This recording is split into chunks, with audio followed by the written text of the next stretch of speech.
Hi, my name is Stephanie O'Brien, the founder of Captivating Copywriter and Coach Client Connection.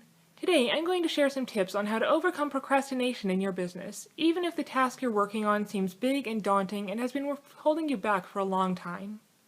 I'll use webinars for example. Webinars can be a great way to attract more clients, but it's easy to get overwhelmed by the sheer number of steps it takes to get one in action. So, what can you do to overcome this obstacle? One shift I've found to feel less daunted by big tasks like that is to, instead of focusing on the entire task and thinking about all the things that I need to get done in order to get it going, I think about the one next step that I need to do. So to start with, I don't need to worry about getting it uploaded, getting it filled with clients, or all that other stuff. The first thing I need to worry about is getting the content created. And of course, even that can seem pretty big. After all, it takes a lot of words to fill up 60 to 90 minutes. So, what can you do instead? Well, instead of worrying about writing a 60 to 90 minute webinar and feeling overwhelmed by the need to create all that content, one thing you can do is to create an outline of the webinar. Just write down all the teaching points that you want to hit, all the different selling points that you want to convey, your story, and anything else that you want to include in the webinar. Just an outline, that's it. And that'll help you to get some momentum going, move you one step closer to your goal, and make you feel like you can do it. Another example is bookkeeping.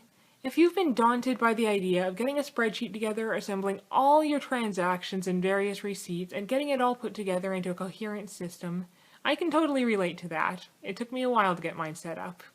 If you're struggling with this, one first step you could do is simply to make a spreadsheet with all the tabs you need, such as income, expenses, charity, etc.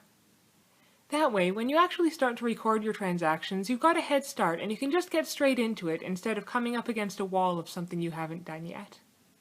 This shift in strategy can be especially important in instances where you want to get something going, but there's been one big, daunting, or unfamiliar step that's been holding you back the whole time. For example, if you want to start a blog, but you don't feel like you have enough things to talk about, it's easy to get held back by that and just to think, I'll start a blog once I've got some content to write about. But the fact is, you probably already know a lot more than you give yourself credit for. You just need to get it written down. So, instead of worrying about making a blog, just start out with writing a list of all the things you can talk about. By breaking a large, daunting task down into a bunch of easier, more manageable steps, and committing to getting one of those steps done every day or at minimum once a week, you can start to get some momentum in your business, overcome that feeling of being stuck and incapable of moving forward, and start to get some real results. Now, I hope this video was helpful to you. If it was, and if you'd like more tips on how to run your business easily, smoothly, and profitably, I invite you to visit my website at www.coachclientconnection.com.